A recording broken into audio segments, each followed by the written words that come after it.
अस्सलाम स्टूडेंट, कैसे हैं बेटा? उम्मीद है खैरियत से होंगे, आप ठीक होंगे। बेटे आज हमारा लेक्चर है जो नेक्स्ट कंटिन्यू करते हैं अपने सिलेबस को।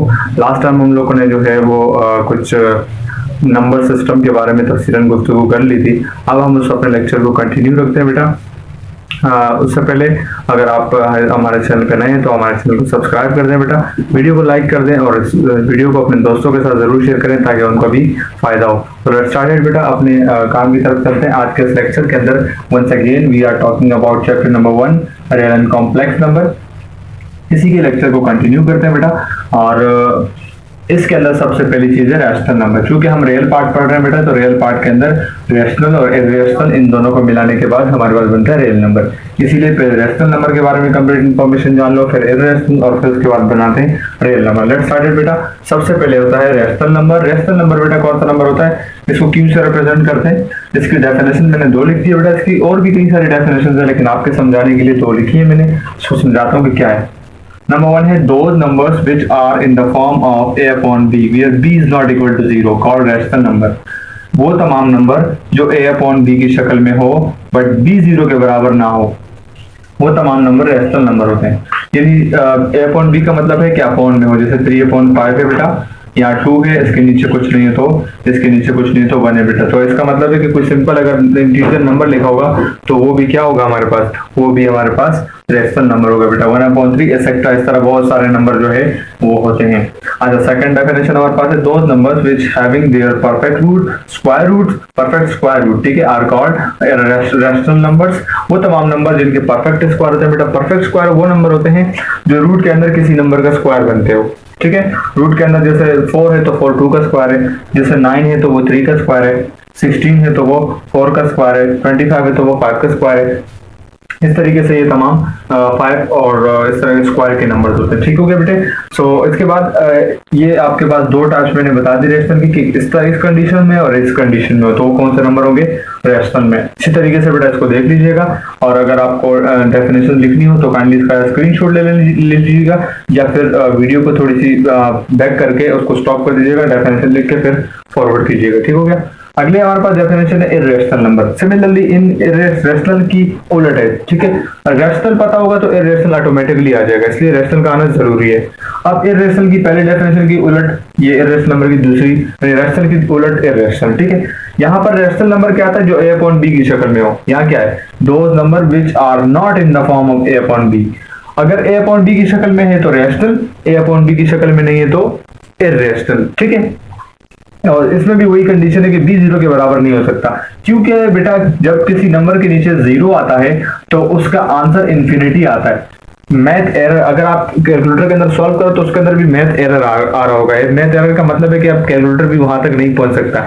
इंफिनिटी, इस साइन का मतलब क्या है, इंफिनिटी, ठीक है। इंफिनिटी का मतलब होता है वो ये नंबर काफी बहुत आगे जा रहा है, इन नंबर्स की काउंटिंग में अच्छी खासी दूर के बाद ये नंबर आ रहा है। दैट इज व्हाई यानी एंड कह लो आप, यानी नंबर की एंड तो हो नहीं सकती, इसलिए मैथमेटिशियन ने इसको इंफिनिटी का नाम दिया, ठीक है।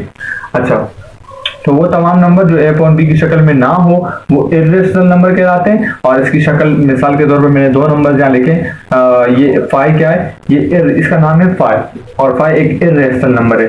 उसके बाद e है, e का मतलब एक्सपोनेंट, एक्सपोनेंशियल कहते हैं इसको, एक्सपोनेंशियल, और इसकी भी अपनी खास वैल्यू होती है। ये भी कौन सा नंबर है, इर्रेशनल नंबर है, ठीक है बेटा। इसकी दूसरी डेफिनेशन जो हमारे पास है, those numbers which do not have their perfect square।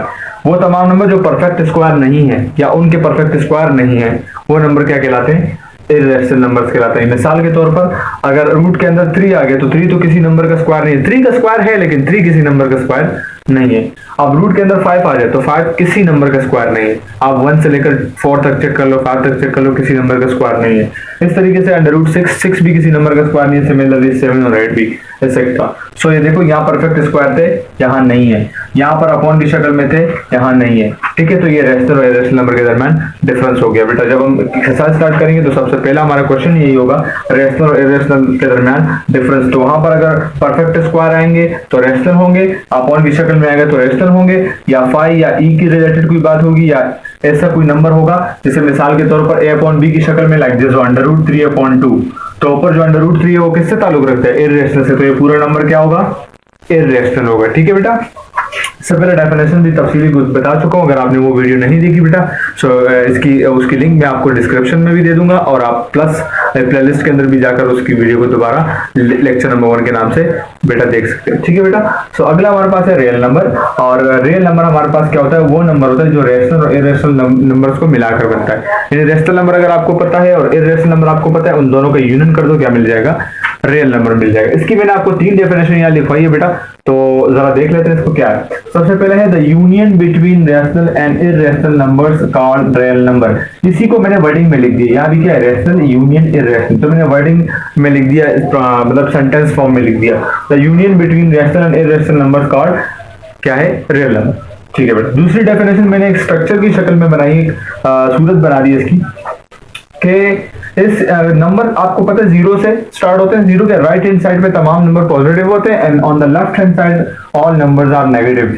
अगर नेगेटिव नंबर है तो लेफ्ट हैंड पे उसको हम क्या कहेंगे, नेगेटिव रियल नंबर। आर के ऊपर अगर ये छोटा सा माइनस आ गया तो समझ जाने कि आप रियल नंबर की बात कर रहे हैं, वो भी नेगेटिव, माइनस वाले, नेगेटिव का मतलब माइनस वाले। ठीक है, उसके बाद राइट हैंड साइड पे देखोगे तो तमाम पॉजिटिव नंबर है, यानी दो all number containing positive sign, plus वाला साइन, पॉजिटिव का मतलब प्लस, इसके ऊपर क्या है, प्लस वाला साइन, तो ये तमाम प्लस वाले रियल नंबर है। अच्छा, इन दोनों को कंबाइन कर दोगे तो रियल नंबर कहलाएगा। जैसे आपको मैंने इंटीजर में लास्ट लेक्चर में बताया था, आप वो वहां से देख सकते हैं कि इंटीजर था, उस इंटीजर के अंदर फिर पॉजिटिव इंटीजर और नेगेटिव इंटीजर को कैटेगराइज किया था हमने। ठीक है, सिमिलरली इस तरीके से अगर तमाम नंबर को एक साथ मानेंगे तो रियल, और अगर अलग अलग करेंगे तो नेगेटिव रियल नंबर और positive real number. Third definition इसकी है बेटा कि रियल नंबर जो है वो real number is a complete order field.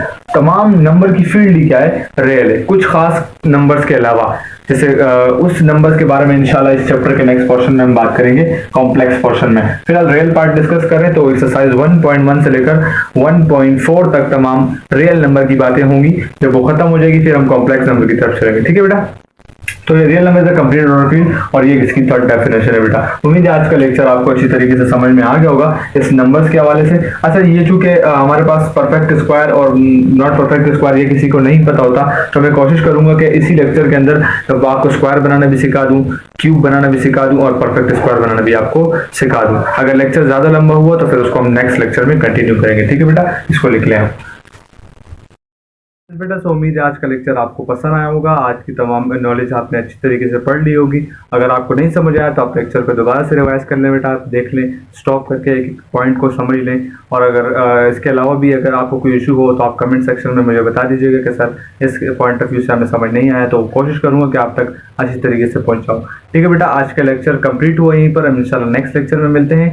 तब तक के लिए आप अगर वीडियो को कम्प्लीटली देख लें और तमाम नॉलेज वगैरह जितनी भी है वो अच्छी तरीके से पढ़ लें तो ज़्यादा अच्छा हो जाएगा बेटा। ठीक है, इसके अलावा अगर आप चैनल पे नए बेटा तो हमारे चैनल को सब्सक्राइब कर दें और लाइक करना मत भूलें बेटा, ताकि लाइक करेंगे आप वीडियो को, इससे हमारी हौसला अफजाई होगी। ठीक है बेटा, सो मिलते हैं नेक्स्ट लेक्चर में, तब तक के लिए मुझे इजाज़त दीजिए, अल्लाह हाफिज़।